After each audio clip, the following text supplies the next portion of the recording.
everyone.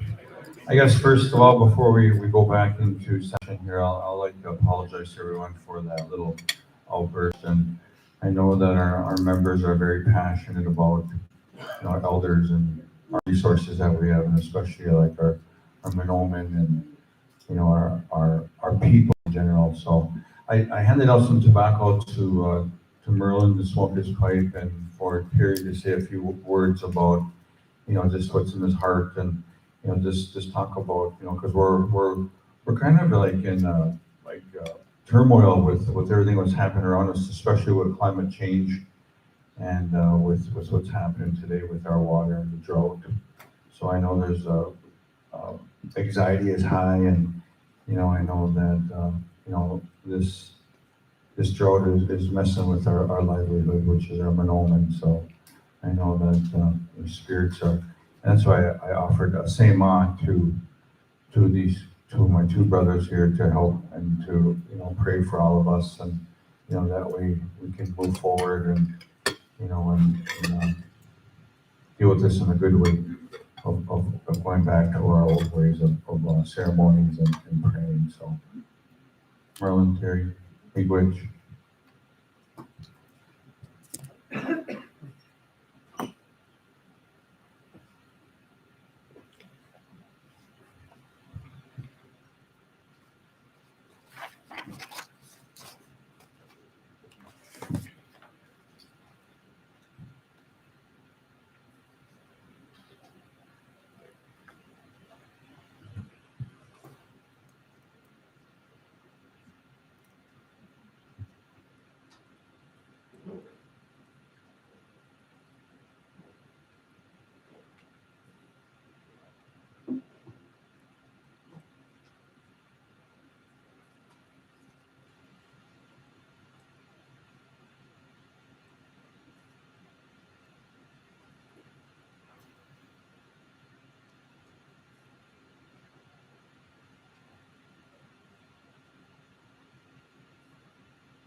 Mama came don't you back was the singing do then. This is again given don't you back. In which case man you do which me go. In which was came was of Provence early digging. Minno on the May the prayers that he sent today for us. Kisha man you do, you didn't class of any walking way walk with ma, say ma key. Which minno okay, which mishwa kuna. Kisha man you do, which minno mo walk o ma, and a shinabe. Kisha man you do, in any class of any walking way walk o ma. Chibine say what? Always say up. Which get take on a shinabe. Which of war and with whom money do. Always say up. Which minimum what? Which get the guy to go go ma. Why there's a baba becoming cut. Oh ma. Aki. Wabanum, Shawanum, Ningavinum, the Gavinum, whom money do. You are the ma, and a shinabe. Minimo wako ma gaya anime. Mino anime oma. Which minimo wako. Ni mama aki. Utapa na sema. Which akina mashkeki, akina aki. Gababa bikanika goma. Om shom sunani kain om sunani. Continue class in any work, declare what which we know more. Daga ki kami kishkan mein na ke way take way, akina and shinabe ki go.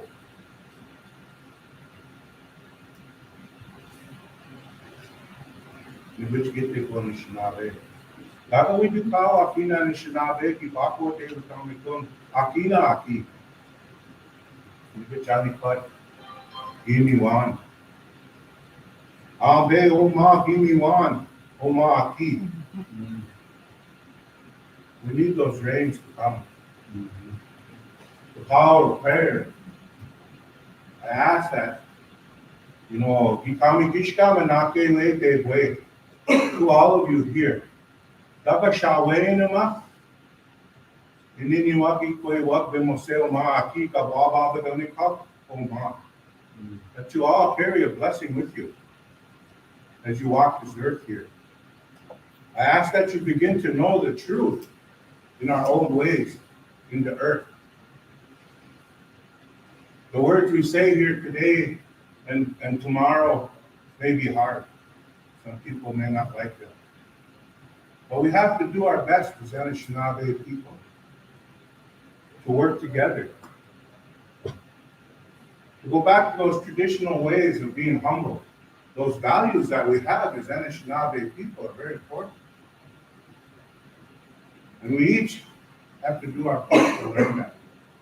And how do we incorporate that into our life? If we can incorporate that into our life, we won't holler at each other. A long time ago, the old people said we never hollered at each other. We didn't share that anger with each other. We turned it away and gave it to the world out there. Because the world out there had enough love. We have a hard time finding that love. And then we carry that anger with us and we may pass it on to somebody else. So in your lives, try not to holler at each other. We may disagree, but don't holler at each other and pass that on. A person might carry that and give it to somebody else. Their children, their dog, an animal, the trees, the water. We have to love this water, eh? It's our life. And loving that water is not hollering at it. And loving that water is not causing chaos around the water. If you took a glass of water and you set it on the table and you sang to it, it will stay pure. If you holler at that glass of water, it will turn murky. Remember that when you're out there. It's very important because we need pure water today. That's what we're talking about. Huh? We'll ask these rains to come down from Honeycutt to the clouds to help us out. Our people used to be able to do that at one time because we had a relationship with the clouds. We had a relationship with the outside world.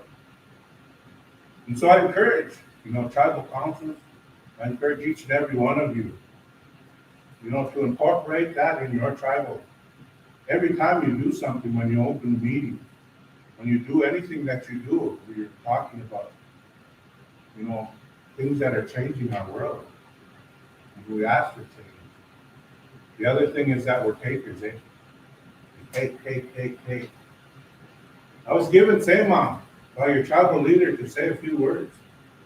And that's how we do it as Anishinaabe people, huh? Is we offer something all the time. We don't just take. We always offer. So in your lives, remember to offer your Sema. Remember to offer a little bit of food every time you eat. Put a little aside. Put something out there for these spirits so that they recognize us again. And they will protect us. We're this small in the world around us. And we have to begin to believe that world out there will take care of us because it's taken care of us for over 100,000 years. With that, I say miigwech. Oh, miigwech. Miigwech for those words. I want to say miigwech again to spiritual people that I offer tobacco to say a few words today, and those words are very powerful and very, very calming to me and to the rest of us. I just, that's something that, we should have did before the meeting started, but I apologize again. So I want to say miigwech. Next up, we'll reconvene the meeting. It'll be at 10:41. The next up on the agenda, I have the White Earth Health Service Maria wasn't able to come, but she gave me a little sheet of paper to talk about. And, I guess a few things that she talked about was a construction update. Things are looking good over in White Earth on the expansion of the White Earth Clinic. I know they're looking at, they said we have a tentative completion date of areas A and B, which include dental, medical, pharmacy, PT, and OT, and for September 27th to 21. And then also she talks about the Pine Point reopening, and the opening day is going to be Monday, August 2nd for Pine Point Clinic. Rice Lake opening, I talked to District 1 Representative Raymond, said the Rice Lake Clinic will be opening within 2 weeks. And then Nadawash joint venture, Nadawash Clinic, I do believe they have opened after a year plus of being closed. So they are open from Tuesdays and Thursdays from 8 to 3:30. So, and then also I know in the back they have just all the other stuff that's opening. And I know there's a clinical director update, audiology. I know they talked about the upgraded their phone service. The joint venture project over in Nadawash has begun. I know they did some doing groundwork as we speak. I know the construction is happening, and it's going to be additional 34,000 square feet of clinic for our people in the middle of the heart of our reservation. So I want to say miigwech for the IHS update. So, and if anyone wants a copy, we can get you a copy of it too. So miigwech on that. I know with the White Earth Tribal Community College, they did their update last meeting, and we expect each of the entities here to do quarterly updates. So I know that they'll be coming up here probably next meeting or two. So okay, so after that we will get into the community council updates, and the first one is, well, I'll read them how we're going to go in order. So it'll be Callaway, Hubble Lake, Iron Range, Monoman, Nadawash, Cass Lake, Pine Point, Rice Lake, Wobbin, White Earth, Urban, and then White Earth, our White Earth here back home. So, is anyone from Callaway, Hubble Lake, Iron Range? Chair, if I may. Yes, please. Callaway don't have an active community council Okay. right now, but I'm working with some of the community members there to get that going. Miigwech. Thank you, Annie. Elbow Lake, Iron Range, Monoman here.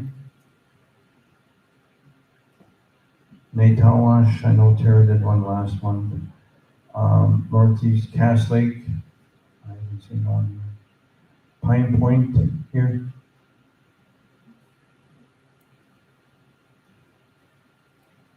How about Rice Lake? Wobbin, White Earth, Urban.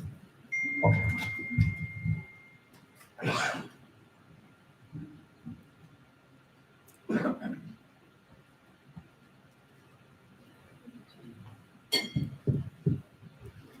I'd like to say thank you to Chairman Michael for being able to stand before the community members and the tribal council. Thank you for inviting us to the meeting. I wanted to introduce to you myself. My name is Maureen Jones. I'm the White Earth Urban Community Council Treasurer.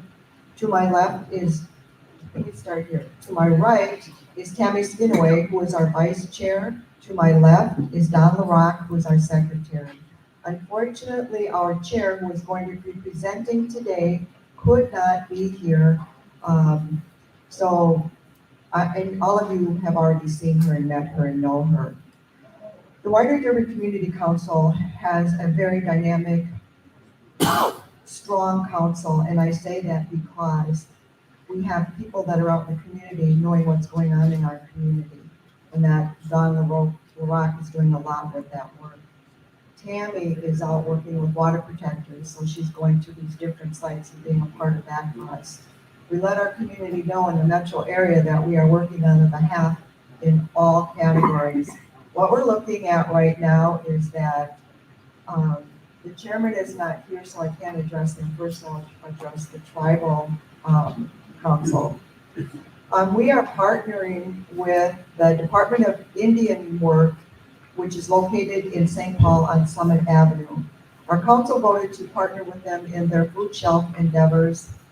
They work with the community over in St. Paul. We're trying to now include the Minneapolis and surrounding areas.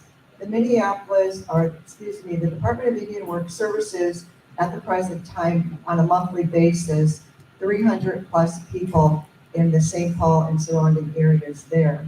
Our goal is to reach out to the Minneapolis side in the suburbs out there. Last month, Kelly Miller sent in an ask letter, and we are supporting that ask letter as a council. And what she was asking for was a minimum of 10,000 with a maximum of 20. Our goal is to work with the homeless because there's a large encampment again over on Cedar and Franklin. And we don't know what their needs are, but we're going to reach out and find out what those are. So, and Tammy is more familiar with that area. We're also doing elder boxes for our elders.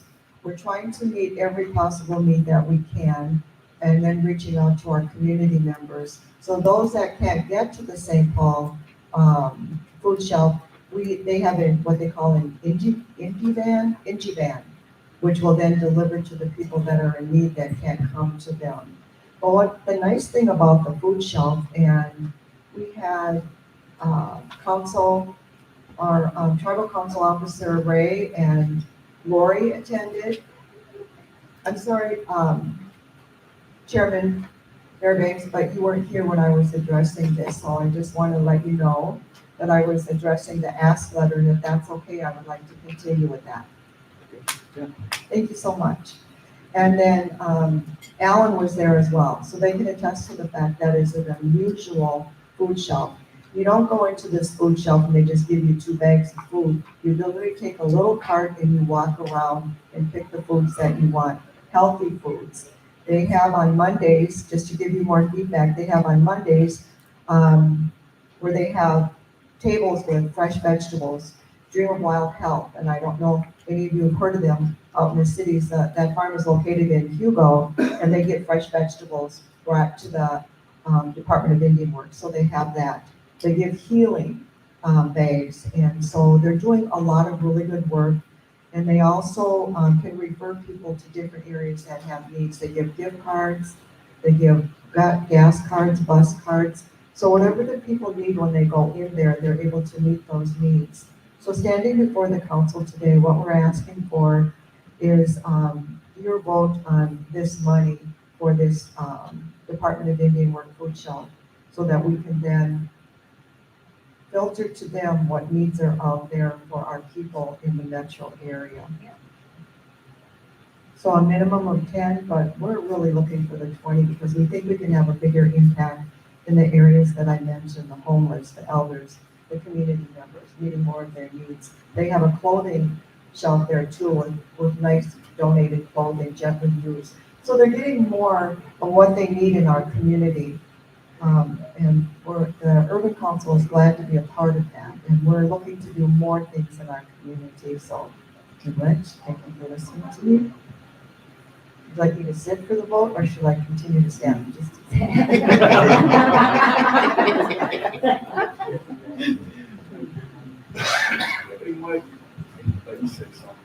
Yeah.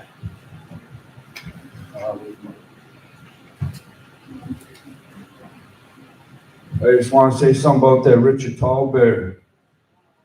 This guy, he's conducted fraudulent business.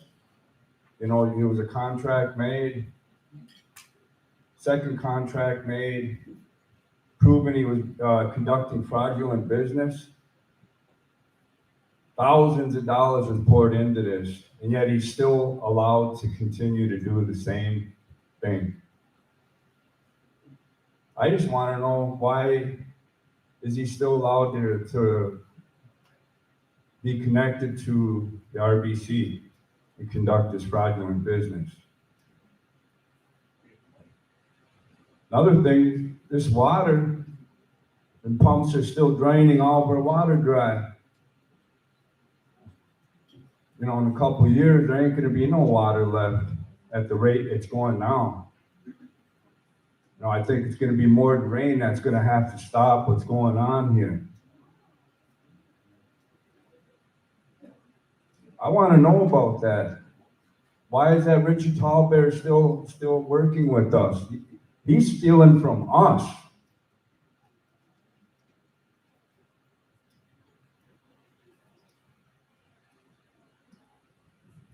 I'll hand it to him. It's proven, Mike. Thank you. I guess this is something that's gonna probably have to come back. I know the council talked earlier about, and I talked about it too, about the boards, and, this is a business board that we set up. We interviewed the board members for our enterprises board. And we have to have separation of powers for our businesses to our council. I know the recommendation came from council to them, but we haven't talked to the enterprises board as a council yet, why that this is still going on. We still haven't talked to them, and we are scheduling a meeting with them. So that's one thing. And when it comes to the water now, I know that we have taken action. I know our legal department has taken action. I know Gordon's and the Nada Wash Highway projects, I know that they had to get water from elsewhere. I know that, we are protecting the water. But until we get that meeting with our board members from the enterprises board, then we'll get more information for you on that contract. So, yes, Pam. I agree with you to have a separation of power with your boards, but that's kind of difficult in the tribal council is the one that wants to be the boards in the first place. But the other thing was the Richard Tallbear contract and other contracts that are done. Are there audits of any of these contracts? Like I was at the meeting where he was given a contract and what he was supposed to accomplish in that contract. One of them being a hemp code. So was anything ever completed on the contract he was making? I think the HEM code was approved last meeting, Glenn. It was tabled, but the HEM code was out for public comment. So, Is there someone that audits contracts that are given before giving an additional contract? Glenn, was that? Well, there is an internal audit function in the finance department. And then contracts come to the legal department for review prior to approval. But I don't know if the two have worked together as closely as they probably should be working together. Mr. Chair, if I may. Please. So the White Earth Business Enterprise is posting positions, which was also recommended and directed by RBC during the last meeting to have a contracts position, compliance position, and building management position to monitor the work, to make sure that it's meeting timelines, to ensure that there's compliance on the projects, and to ensure that the funding is used appropriately for those funds. So that would be my update. Miigwech. Can I speak a little bit here? If you're a businessman and you invest in a business and you don't check on it, that makes you a poor businessman, right? Now, if our District 1 and District 2 and District 3, they have to go by McCoon's. To say that was flooded out, that was never flooded out. And 3-4 rows of cannabis growing there. All the lies that were put on us. Think of that. If you're a businessman, would you just let somebody else run it and you don't check on it? That's pretty poor business dealing, I think, on somebody's part. I'm just speaking what I see. I go by there every day. And nothing was done. thousands and thousands of dollars down the drain, stolen.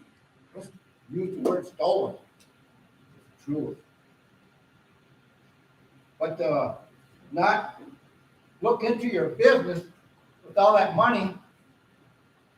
Again, piss poor. Has to be looked into. I mean, did some of you ever go by McCoon's here and look at the cannabis fielder? Did anybody? You did, Kathy? Yep, And you seen nothing? nothing. Okay. There you go. Rich.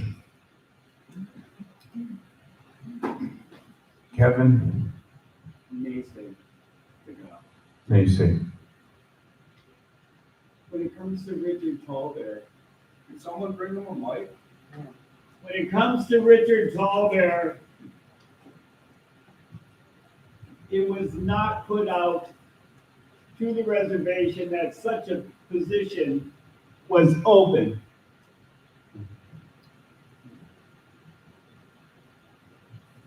Because a couple times I've stated I know a little bit about cannabis. And I've talked to you, Mike, before you got your position and after you got your position. And I told you about my, forgive me for my hubris or ego, about my knowledge of cannabis. And as I've stated time and time again, in 2004, I gave a 3-hour presentation to Irma Visna and the council there. And I told them within 3 years, I would create 15,000 jobs. Colorado, in 5 years, through the cannabis industry, made $8 million, billion, excuse me, thank you, Jeff. And it was never broadcast beyond you and your connection with Tallbear that I am finding out is deeper and deeper, your connection personally with Tallbear.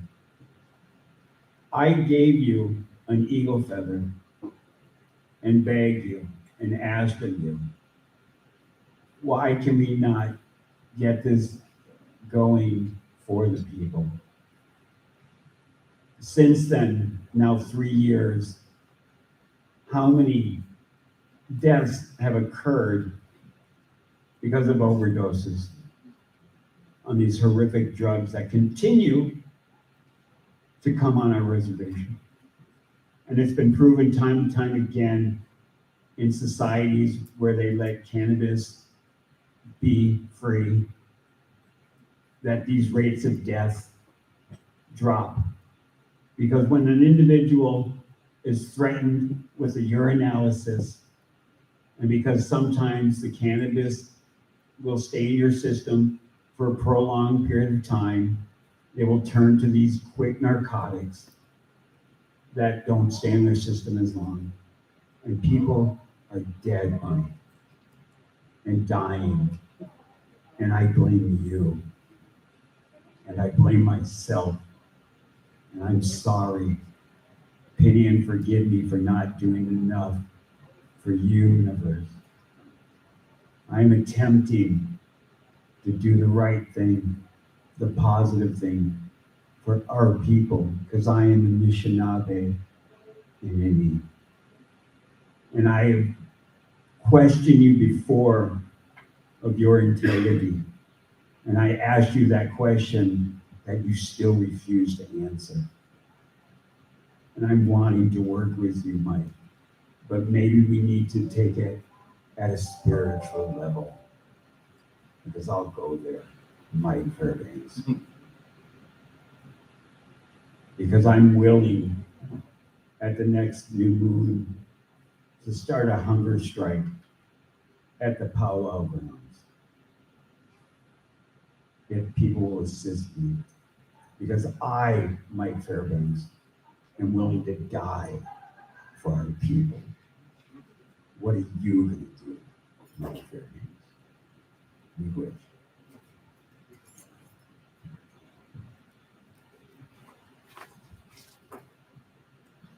I have to say something when it comes to the cannabis, hemp, and marijuana.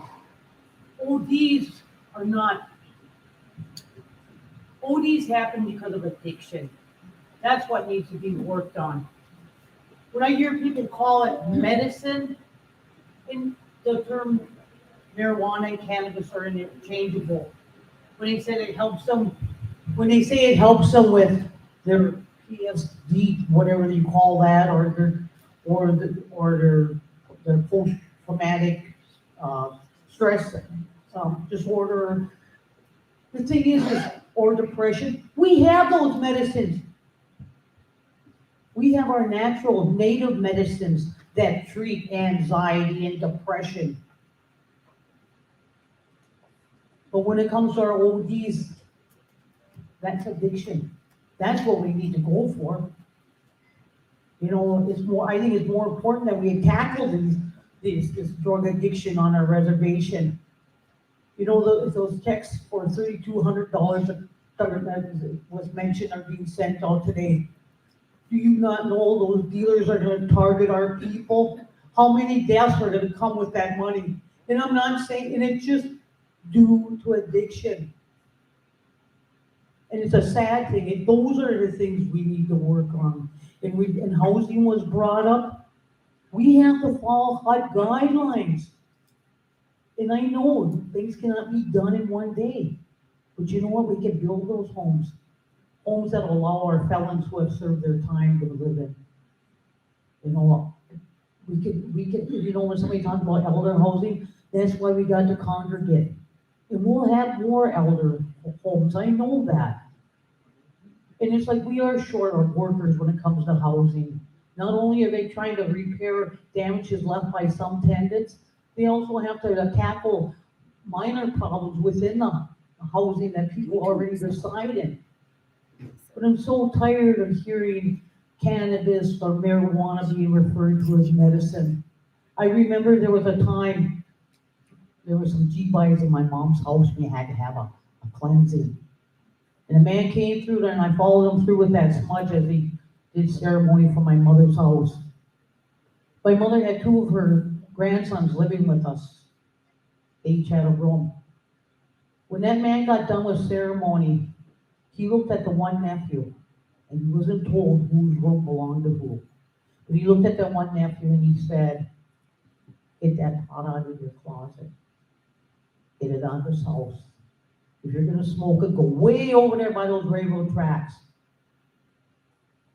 Now, that man never went in my nephew's closet. He only stepped in that room briefly. I was right with him. He didn't dig around in that room. And like I said, I know we have our medicines that we use forever to treat anxiety and depression. Our medicines are out there. And I think about and I'm sorry, to get onto the wild rice. Everybody wants to talk about Enbridge taking water and how we're gonna be ricing in mud. My suggestion is, and I would like to see it on the agenda at the next meeting. I would like one of the council members to take it on. As were our descendants being allowed 2 years ago to rice. It was voted in by the then majority 3 because one of their brothers asked for that. What I'm asking is that one of the community members, one of our community councils bring it into the next meeting, that it be on an agenda. I ask that it be rescinded until the rice is healthier, or there be stipulations, because when that proposal was made, it was said that it could be a learning experience. So let's make it a learning experience. Cut it down to like a couple of days a week, certain hours at the end of the day. Let the elders have the first day that ricing opens. And I am not asking for any of this for myself, because I don't rice. But let the elders have the first opening day. Let it be a learning experience. Let the descendants that gather donate it to the elders to to the homeless, to the different various projects we have? That's what I asked. So when you talk about the pipeline and the lack of rain, bottom line is our wild rice. That's why we're here. Let's save that rice, which Whoever that is talking, may I ask to have 10, 15 minutes of a conversation with you? Because I've used cannabis to get off opiates that the VA got me addicted to. Okay, Miigwech, I know Maureen had a donation request from the Urban Community Council for the amount of $10,000 for the food shelf for, 10 to 20, okay, I'm sorry. Council, any discussion with that donation request? If I may, Mr. Chair? Yes, please. And looking at this, you know, it does serve a lot of our native people, and I'm not sure if it's just all whiter, but I don't really care right now because they are still our brothers and sisters, so I move to, donate 20,000 to help our people out down there. So, When I was on the urban council chair, I know when I left county ago, there was, over $12,000 in the bank.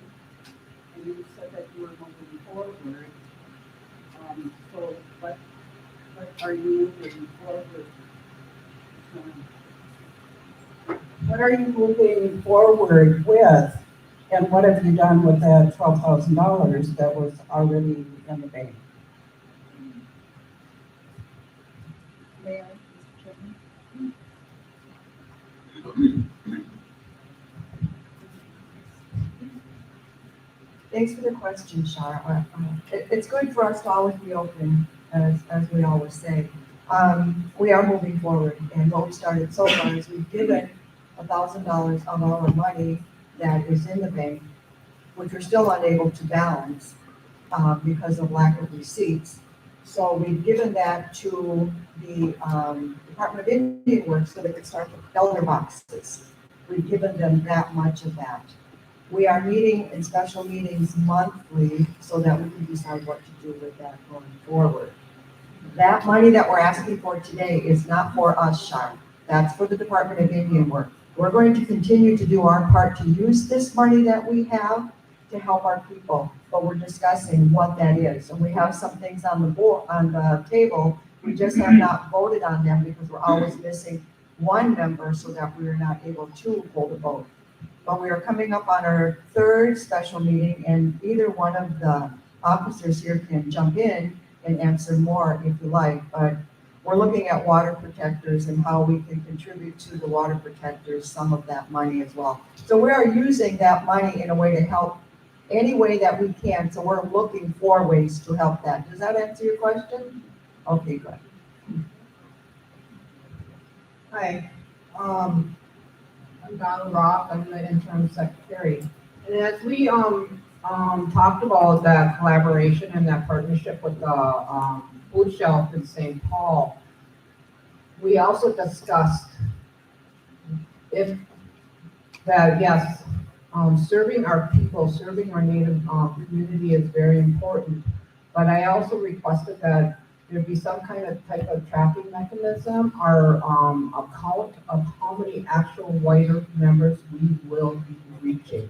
Because again, if we are partnership and collaborating all together and it is from the whiter nation, I as a community member and I as a council board member expect for our people to be served.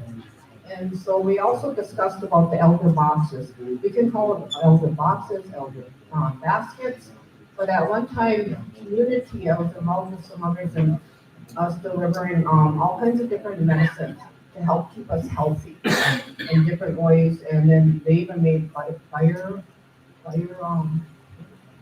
it was really good. It really builds your immune system. So anyways, we're discussing that, it's just not gonna be food. It will be something that will be directly given to the elders to help keep our immune system going and boosted during this time of, it was during the pandemic, but, why not keep it going? So that has also been a discussion of how we are also providing ideals and how we want to meet, the needs of our community differently than just, straight across norm of a function. So, all right, thank you. Might not want to give me the mic. Thank you. I just have to say, I'll kick myself if I don't speak upon this before I leave. Those very good teachings that we received there, so Chini Gwitch for that. And it kind of falls into the area that I always like to speak about, and a lot of people don't like to hear us speak about it, but, the way that we treat each other has everything to do with where we are right now. It has to do with the water. For me, the water is number one, because if we don't protect our water, none of this will matter. Our future won't. We need our water. But the way we treat each other is also very important. So I try to educate people more and more on lateral violence, crabs in the bucket, and how we treat each other. But since First Nations and the church and things of that nature have come about, I've tried to lighten it or come a little bit more softer, because it's the historical trauma that we've all been hit with. A lot of people have never learned how to give a hug or to love. Connected with the boarding schools. So, I hear our relative over here speaking, and I'm looking around the room and I'm wondering how many people are actually listening, or are they reading their paperwork, or are they pretending to read their paperwork? So I'm just hoping and praying that we can all respect each other and respect our children for the future, the elders. That's all I have to say.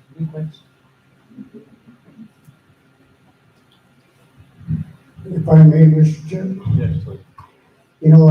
Looking at this food shelf, Alan and I and Lauren did go down and we visited that food shelf on Summit Avenue in St. Paul. And let me tell you, that is a very, very well-run food shelf. And I know they do take care of at least about 70% of our natives down there. Whether they're all waiters or not, we were gonna find that out. Because we also were looking into possibly donating to that shelter. It has nothing to do with one in the city, DIW. They're both, there's DIW in the city, or Minneapolis, and there's one in St. Paul, but they're two separate. So I too, Mr. Chairman, is in favor of the 20,000 what Annie was, and I will second that motion.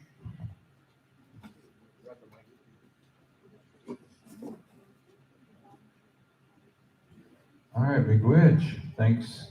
That's good news for the food shelf. I know we have a motion by Annie, second by Ray. All in favor for the amount of $20,000 to the DIW, is that what it is? Food shelf. It's the food shelf that your mom used to. Yeah. All in favor? Aye. Motion carries. Miigwech, Maureen, thank you. All right, we have Tito here.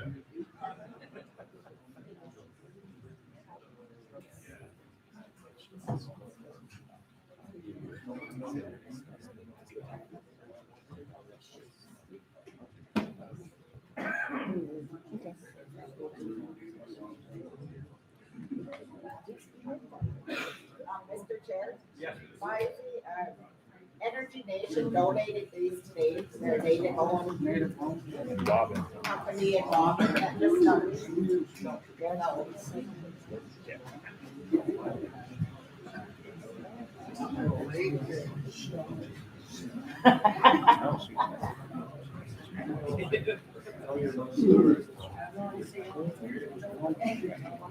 Good morning, everybody.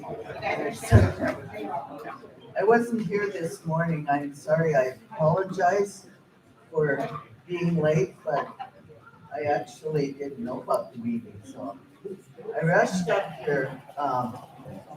one of the main concerns, and by the way, I'm Lucille Silk. I'm the chair of the White Earth Elder Council. As I was rushing up here, I have no air conditioning in my car. And as everybody can see outside, it's smoky as can be. And that does affect us elders. And, you know, it's hard. It's hard to breathe, but I felt it was important to come up here. In line with that, those elders, and I talked to Mike a little bit yesterday, those elders that do not have air conditioning, we need to recognize that and make sure that they get the air conditioning. Because this stuff is terrible on the lungs, on the whole system. So please, if I'm gonna try to get a list together of those that don't have air conditioning, even though it's getting later in the year, we still can have them utilize it because of that. Smoke isn't gonna just go away. It's gonna be here for a while. In line with that, I also talked to Mike yesterday about our concern for elders with employees that are refusing to be vaccinated. Those employees think they're not affecting us, but they are. You know, when they come out to do service, in whatever capacity, if they're not vaccinated, even though we are, and this is what the scientists are telling us, that we can get infected yet. So this is a big concern, and I asked Mike from the Elder Council, that somehow you address this problem with your employees. Those especially that are working in the health departments.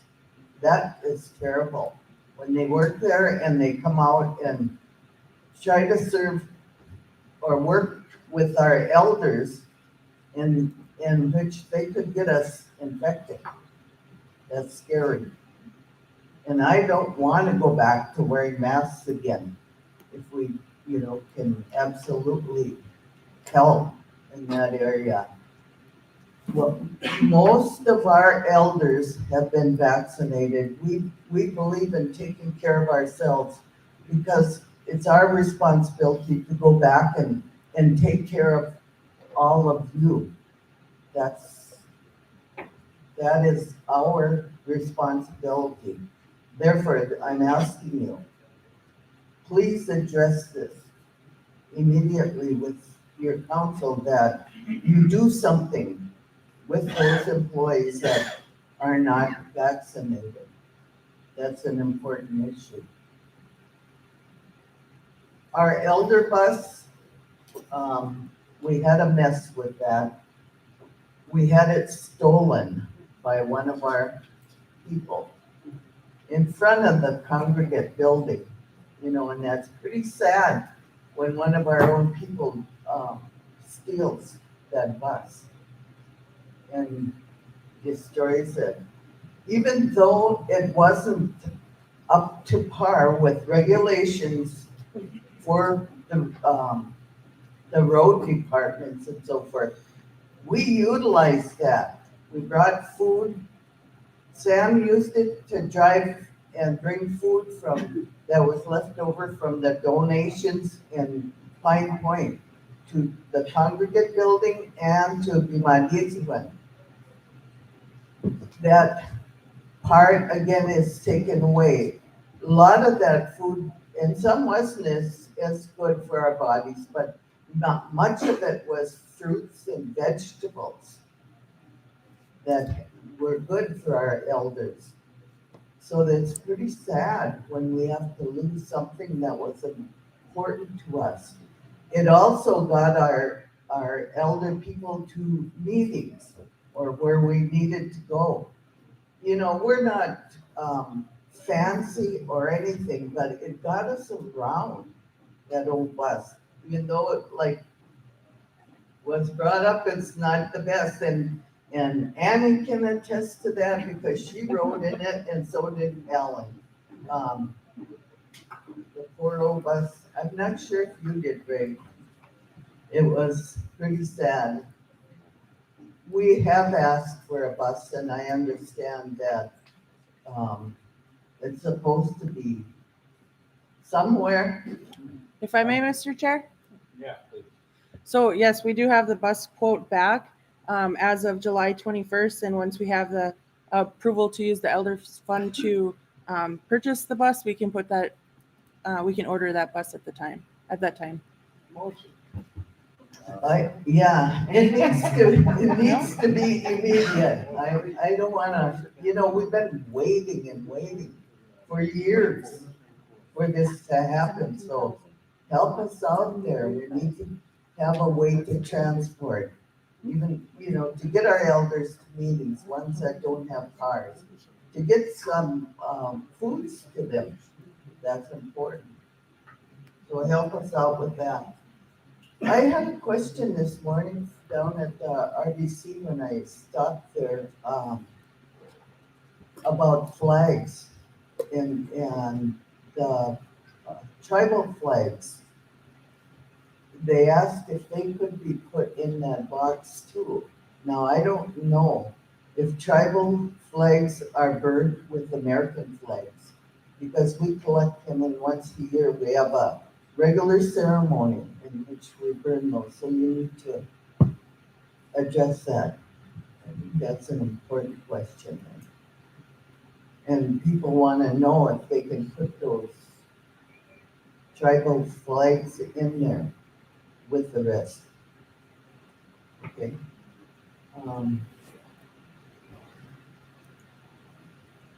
I didn't bring a whole lot of information, but we had our annual picnic for elders on Friday, July 23rd. And that fortunately we had a backup plan. And if we had not, we would have lost many elders to the heat. It was horrible. So we were lucky we got the building, and the White Earth Community Council was good enough to allow us to use that building because they did have it assigned for other incidents or programs, but they allowed us to use it instead. And again, thank the White Earth Community Council for doing that. We have been talking about having the picnic at a different date, maybe later in the fall. We will be discussing this again at our meeting.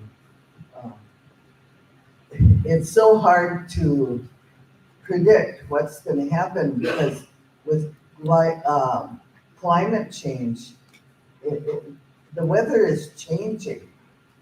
No matter what kind of date we look at, it's changing so much that I don't know if they will change that particular date. They like being outside. We usually had it in the park, and that was wonderful.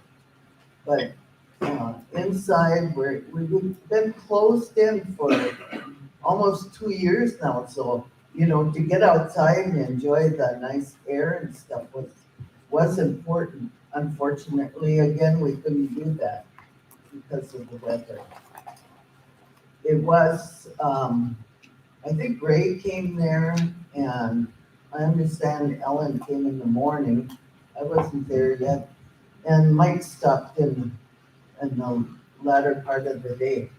It's good to see that. It's good to see tribal council people coming to functions of the elders. That's important, so that we can, not be there and holler at you guys all the time. We can talk and socialize a little bit and then holler at you.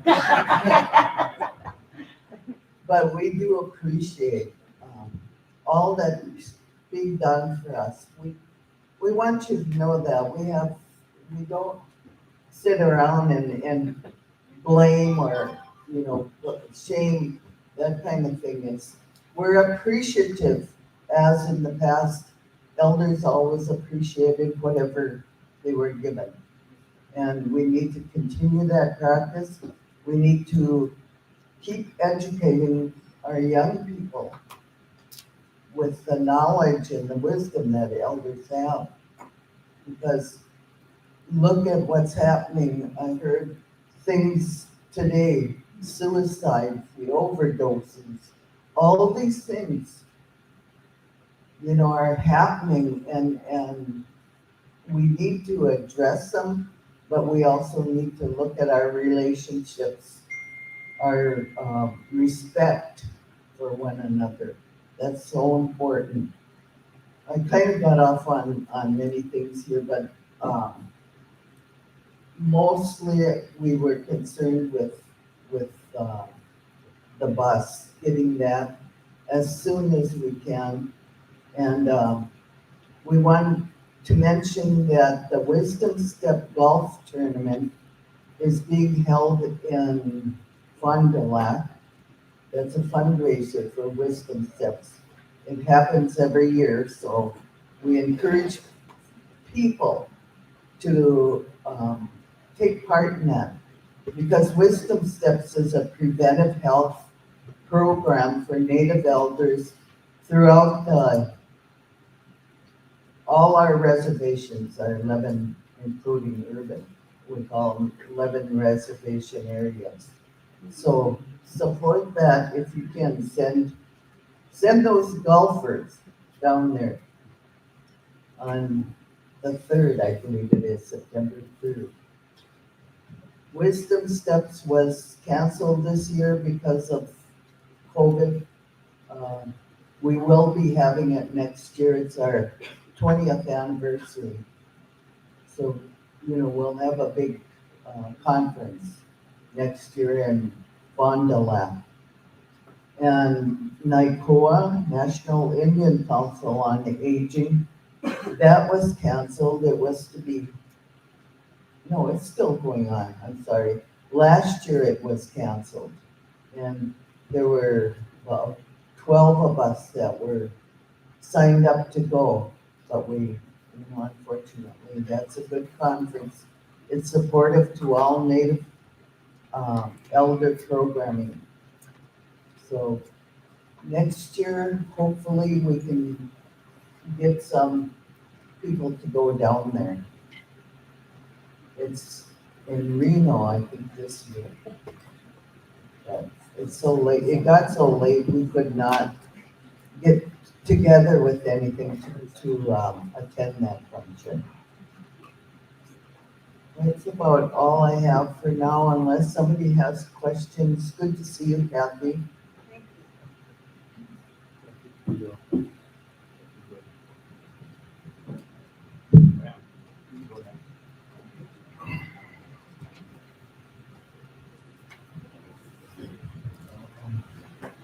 Anim, Esquash Gizik, Disneycaz, Magazine, Duding, Kawapag, and Danipag, and Bujaba. My name is Brandon Kier. I am vice chair of the White Community Council, and I have the pretty much set up for the budget for the powwow, our first annual White Earth Labor Day powwow. So we have the date as the 4th to the 5th. Grand entry, Saturday will be 1 p.m. to 7 p.m. Sunday, 1 p.m. till closing. We have Post Drum White Earth Boys. The amount we have set for $2,500. Co-host, we have Norman for set for $2,500. Body drums, we have 4 to 5. Local drums, $1,000 each. MC, we have Pug Goodwin and Frank Stick, 500 to 600 each. We have the arena director, Jimmy Huron Jr. and Lucas Hisgan, 500 to 600 each. Sound equipment, I have Jesse Brantes, his friend or one of his helpers. And if I don't hear back soon, I will find someone else, or we will find someone else. The fire keeper, I have Quentin Heisler and Travis St. Clair for $200 each. And then we have a special request for a hand drum contest, 3-man hand drum. First place, we have $1,000. Second place, we have 500. Third place, we have 350. The total of that is 1,850. So we have the electricity hookup, Gordy Toad, 500 to 600. And we have a $4,000 drum split, no drum hopping, 4,000 for that budget.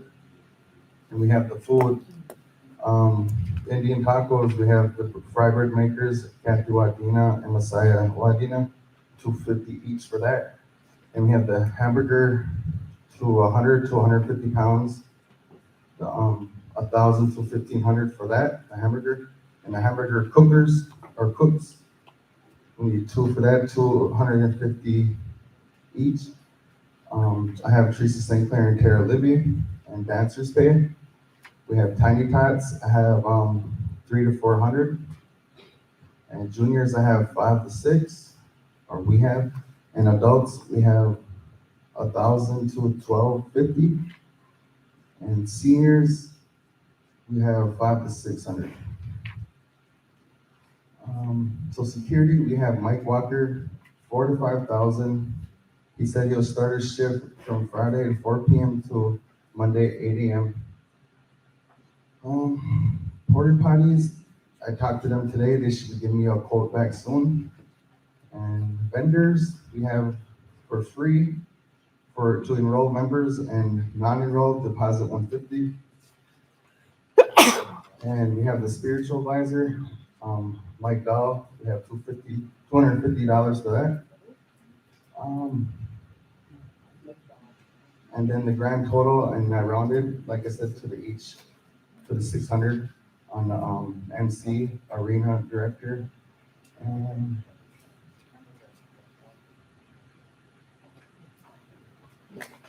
yep, so that's how I got that 33,000, the grand total.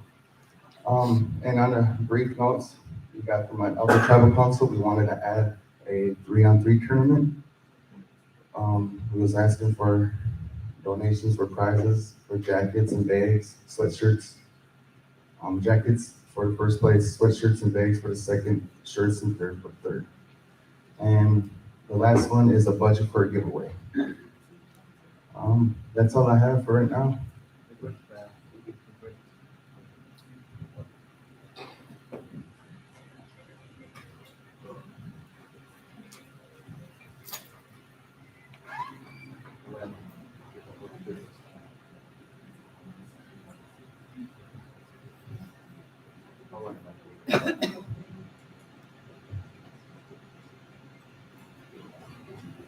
Which Brandon, I think that's a good thing for White Earth again, to bring another Powell back to the homelands here. And I know the White Earth Community Council is fairly new, and I know they're getting well organized, and it's good to sing our songs home and dance hard for our elders and our people. And I know that this will be a good thing for our community to have a little powwow back home here and utilize our beautiful powwow grounds we have here in White Earth. So I know that we'll have a good turnout. So, and I know they're requesting $33,000 from us, and I know Aisha's here. She sits on the big powwow committee. She's going to help them with some other finance stuff, how they can be more effective with some of the monies that they're going to be getting. And I know we have Curtis Rogers on here with the basketball. I know he can look out and look at finding funding sources from all of our programs to help with that 3-on-3, because I think that's important. Sports to these young kids is very, very important. That's one thing that when I grew up back then is, sports really affected my life really good too. So I know it's important that we support all youth activities for our kids, and I think it's a good thing. So I'd like to ask the council if they would like to make a motion for the $33,000 for the White Earth first annual powwow in White Earth on August 4th and 5th in White Earth. So motion or September, I'm sorry, 4th and 5th. Motion by Alan, second. Mr. Chair? Yes, please. We give 25,000 to each community for powwows, don't we? And then plus we did approve another 10,000. Well, Back when, so that's 35,000 right there, so can we just,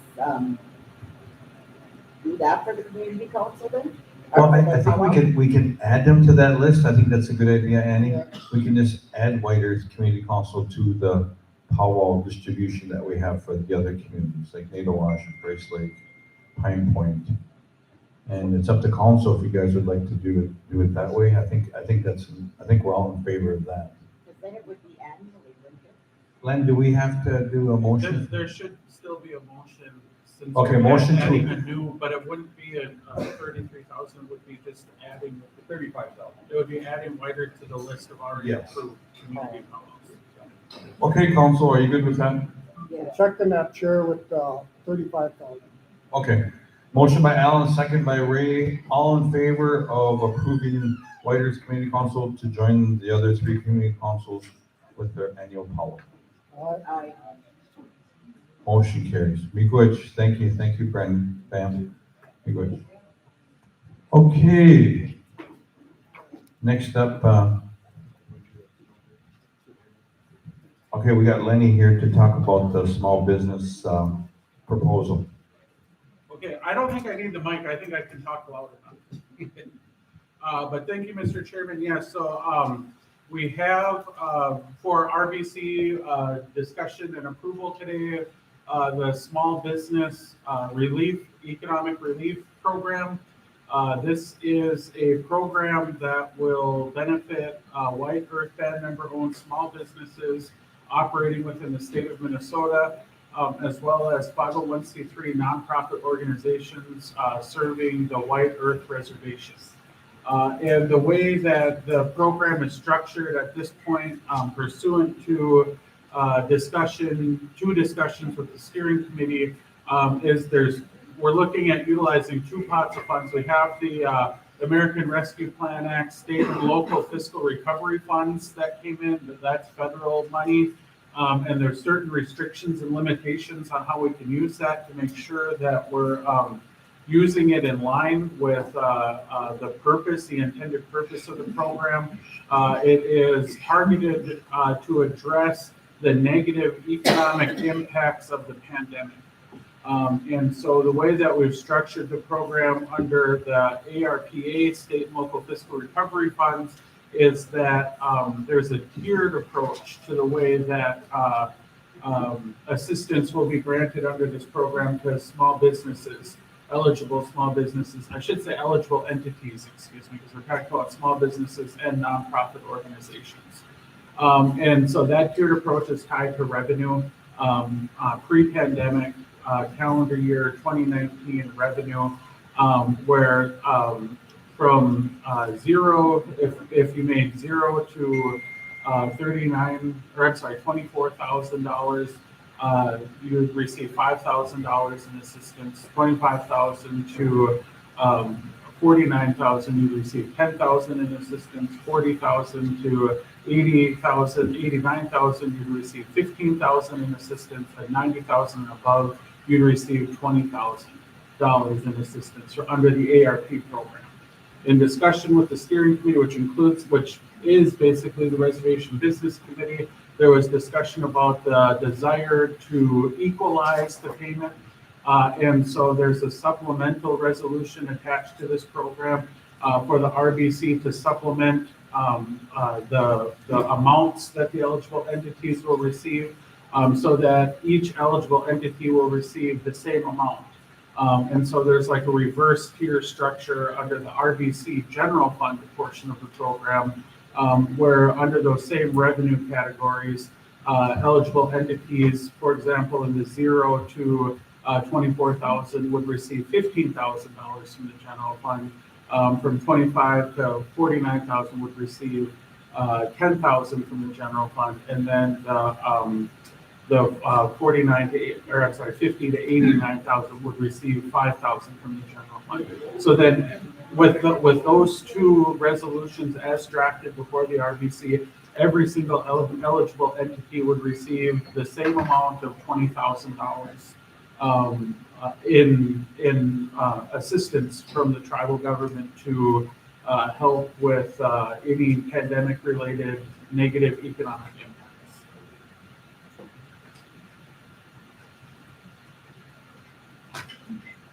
And so that was what was discussed at the ARP steering committee meeting on Wednesday. That's the resolutions that are before the RBC, both of those resolutions this morning.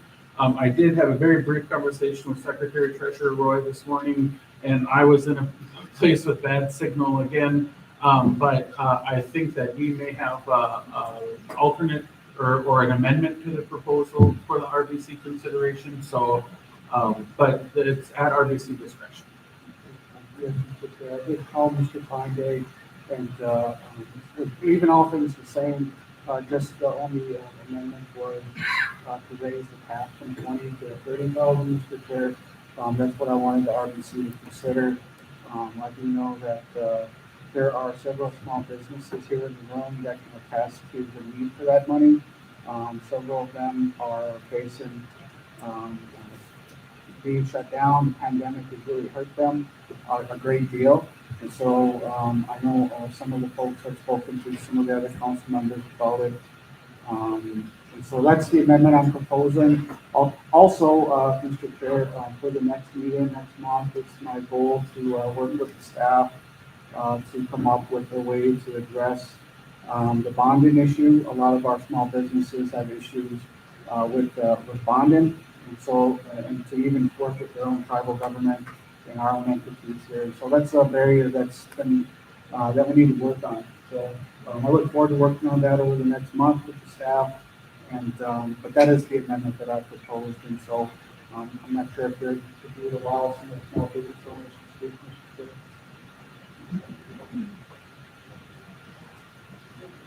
Well, I know I'm sure you with the 30 grand. I own a business here on the res, construction. I got employees that are tribal members. My employees are on payroll. They are on payroll, and we suffered loss too. Guys getting sick, can't make it to work, and the price of materials. When you bid a job and the price goes sky high, we got to meet the cost of materials. So I could sure use 30 grand. That'll help cover a lot of my losses through the year. Oh, Babbitt's Enterprises. I'm Josh. I'm the owner.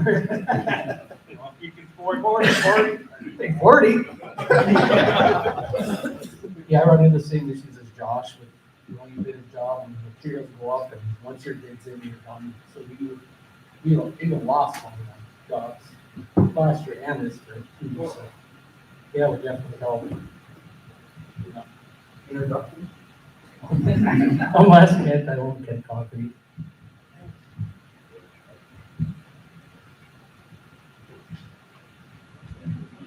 Bonjour, my name is Aaron Peaser. I own Indigenous Trades LLC. One of the biggest things that I guess I got two parts to mind. One is the addiction problem someone talked about earlier. Finding people to work on the reservation is really tough right now. If you get someone to work, it's only for a couple of weeks, they get a paycheck. That's a sad part about it. And another one that we're struggling with is the PPE stuff, the personal protection equipment. Do contracted through White Earth Housing, and one of the biggest things is getting into people's houses right now to do work. A lot of people, especially with the vaccine stuff going on, a lot of people are uncomfortable with having people in their houses, period, right now. And so that puts a damper on work, period. We tried to move the business to North Dakota. And with my program, the Warriors Path, I try to give people with felonies jobs before everybody. That's my background, and that's where my heart's at right now is with that. So with the two mixed, it's tough because especially back here in White Earth, we had to move back because of couldn't find workers down there. So we came back and I started doing contracting with White Earth Housing again. The jobs just ain't big enough, and it goes back to the bonding issue that Devin's talked about. Employment's the biggest thing, especially with this addiction thing, people coming home from prison and stuff, they're talking about, employment's gonna keep you straight. I mean, that is a big part of it, but the jobs here in White, they're just not big enough to employ more than 3, 4 people at a time, especially on these residential jobs. And my heart is there, so I tried to hire as many people as I can. So I'm taking a loss there too, trying to help our people, but it's a double-edged sword, man. I feel more money is always welcome, but at the same time, I think we all gotta show what we're gonna use that money for and where it's going. That's what I do. I'm for the 30 grand, I guess, but anything help or not. Good.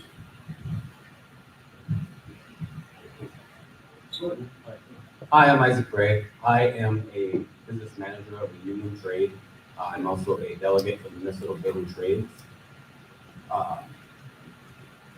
30 grand, I've been approached by many small businesses to speak in short for it. The 30 grand would help with the cost of material. It's gone up sky high, it's an all-time high. The work demand is at an all-time high, but the worker shortage is all-time low. Most of it is because of the COVID. People are scared, and it's just their safety and health is their concern more than work, which is completely understandable. A lot of construction guys here. This also goes with, but we also want to promote other small businesses. I know there's a shake shop in Blossom that just opened up. That's a small business owned by an enrolled member. This is what we want to promote. We want to promote businesses owned by Native Americans, especially in our tribe. Recently, in the last year, I would like the council to look at a business startup. We started a business startup in our union where I donated 5 cents every hour into a market recovery fund. And for a business startup, I got 200 people voluntarily enrolled into that program, which created $20,000 throughout the year. And we give $20,000, up to $20,000 every year to one of our members for a business startup grant. Something to look into. I want more businesses. This is how our country, our people was built, was on businesses, small businesses. Everything's gone too corporate, and we need to take a step back and look at that microeconomics.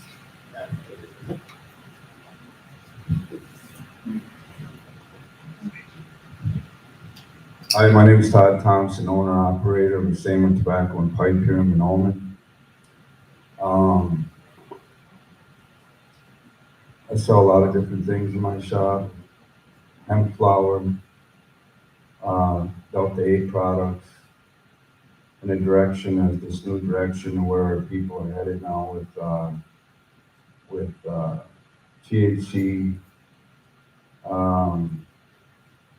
medical marijuana. That's why I mentioned what I did earlier about Richard Tallbear being involved with what's going on here. This could have been our people, that we could have been employed to do that job, not an outsider. We have well-qualified people here on our reservation to do that particular task, those jobs involved in that field.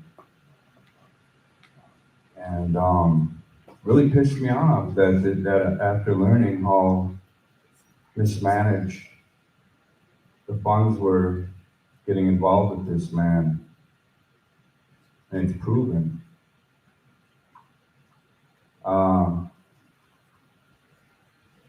I'm looking into employing this 30,000 could help me employ other people that want to get into this particular work. growing, dispensaries, many different things. This 30,000 would definitely help me out.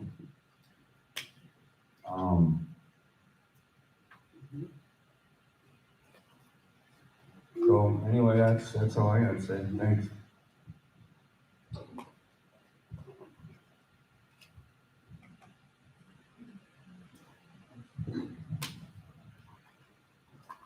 The White Elder Council is really supportive of small business people. When we held our picnic, that was our first concern, was to make sure that we utilize a small business here on the reservation for the food part of it. And we want to make sure our people are getting those opportunities.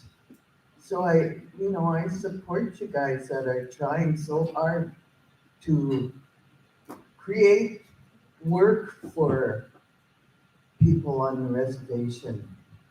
We will continue for our Christmas program. We're also going to utilize a small business that is located on the reservation and an enrolled member. So, we need to really reach out and support all those businesses. Thank you.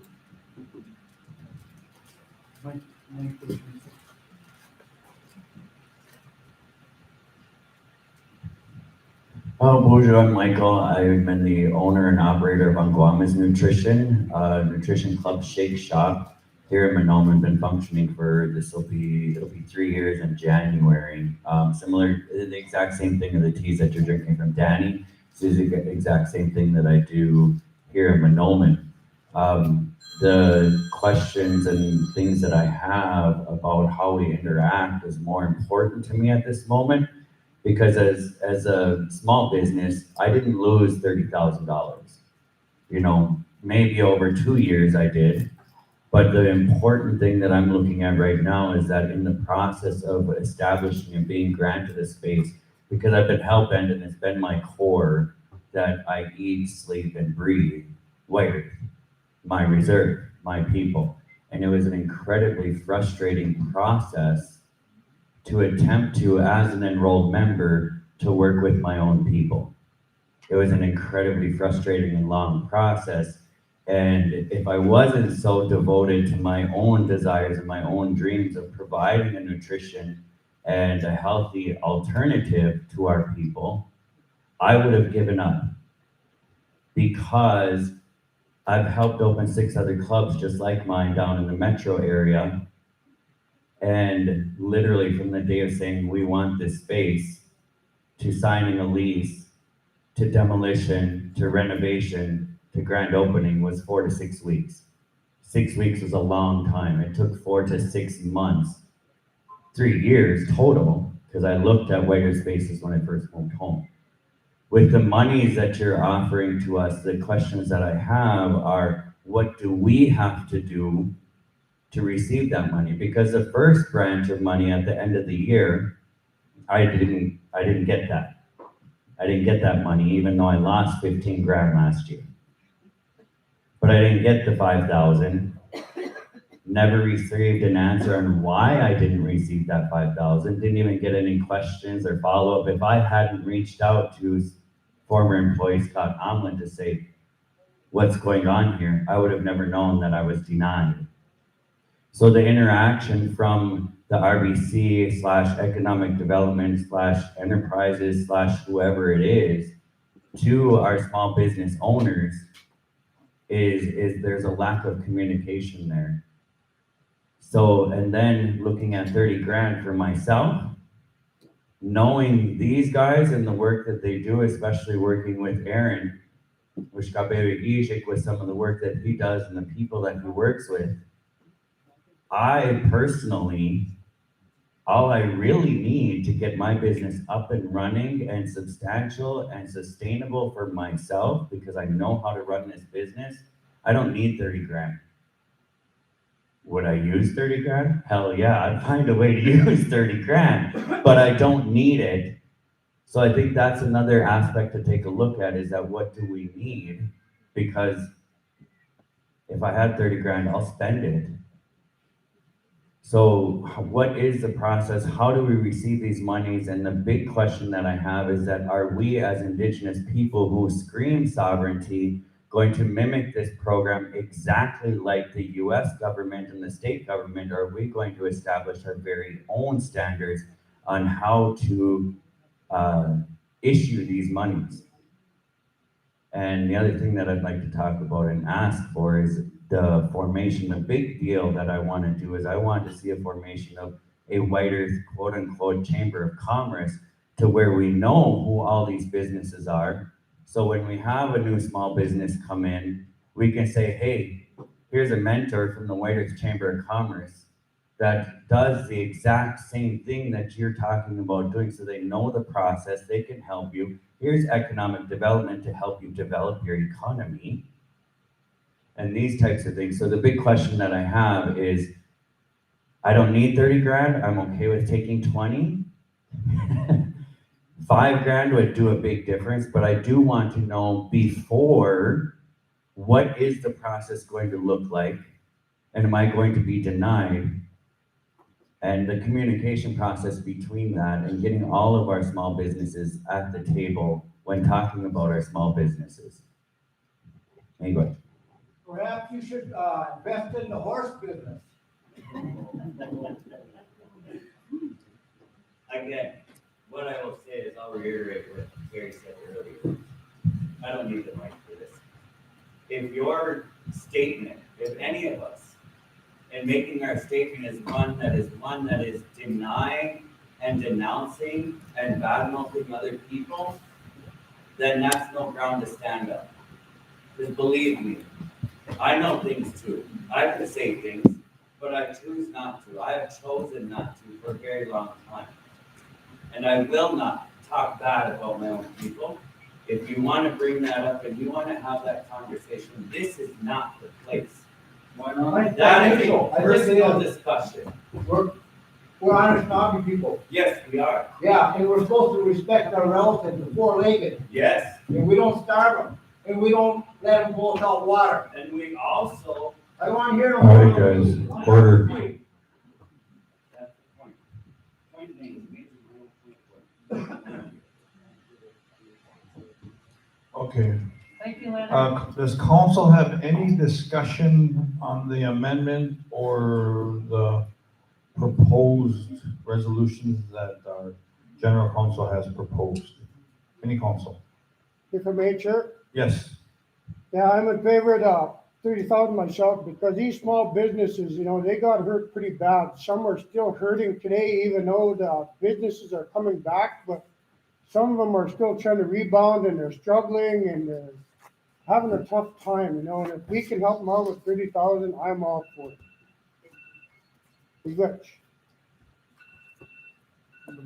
Yes, Lenny. Mr. Chairman, so the resolutions that were sent last night that I think Maria has, they would, to move forward with the 30,000, there would just be an amendment. I think, just to be prudent and without knowing exactly how many eligible entities will apply, how many will ask for the full 30,000, keep in mind that that's sort of like the cap. They can ask for less if they want, and RBC can approve less. But the resolutions as drafted for both the ARP and general fund both appropriated $2 million. So the recommendation, if we're going to move forward with the 30,000, would be to amend the 30,000 so it's a maximum of 30,000, and then the appropriation is 3 million and 3 million, just to make sure that there's enough appropriated in the authorizing resolutions. Does this include the ones down in the cities that got small business? Yes, this is what it is, band member-owned businesses operating within the state of Minnesota. And if I may, Mr. Chair? Yes, It's please. gonna be the same as the last application. It's pretty, we may have changed a few things, but you still have to prove that you did file taxes under your business. So that's one thing that's still in there.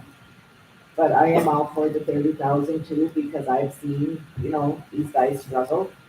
And I know the price of lumber has gone way up. I mean, and if they're working with steel, it's even worse. So, and I, You have an example, I just took a pad back here, you know, from your, heat, cold, Morgan. Now you got a light quoted it, it's a little over 17,000. What he got delivered to me was over 28,000. That's a pretty, but yes, I'm all for it, and, if there's, I'm ready to move on. Okay. Or you have something to say, Pam? Sit here, I listen about, the how get funded, but 35,000 per community every year. So is there ever going to be a time where this 30,000 out of the small businesses is also available to small business tribal members every year? Instead of a one-time shot? Oh, wow. Well, that'll be something that we'll have to discuss later, so. Holy moly, man. All right, guys, I know we're kind of on a time crunch here. I know we have, Excel Energy here waiting for us, so. But let's get this business done. So Lenny, how would the motion go? The motion would The be motion to, would just be to approve, there's two resolutions and approve both resolutions as amended. okay, motion to approve both Whiter Small Business Relief Program, both resolutions As amended. Motion. Motion by Raymond, second. Second. Second by Annie, all in favor? Aye. Motion carried. There you go. All right, next up, we Can I have, add something really quick, sir? Please? I'll make it quick, I'm sorry. I know you're in a hurry. I just wanted to add something to what Annie was saying about the taxes, on the thing. I just want you guys to keep in mind, Minnesota Chippewa Tribe did pass an ordinance number 5, and this was, in 1979. They acknowledged in this resolution that individual members have won court decisions supporting tribe band and individual Indian claims to be free of state civil regulation and taxation within the boundaries of the reservation. I just want to make that aware to everyone that the TDC did actually pass a resolution talking about the rebates, and in this resolution they stated that individual members have won court cases saying that we are free from taxation on the reservation. So I just want to throw that out there for you guys to acknowledge that with the members that you're denying for not filing taxes and when they apply for these funds. That's fair. State, but free of tax. Constitution that says Indians not taxed. No.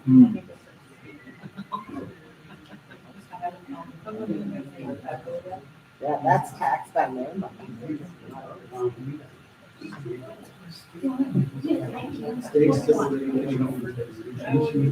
Mr. Chairman, can I ask one question here? Can I ask Mr. Thompson here to get up and speak on behalf of some about the taxes on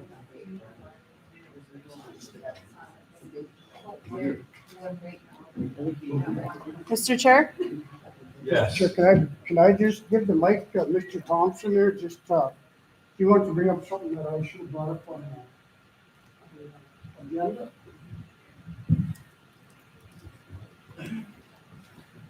I don't need that, Ray.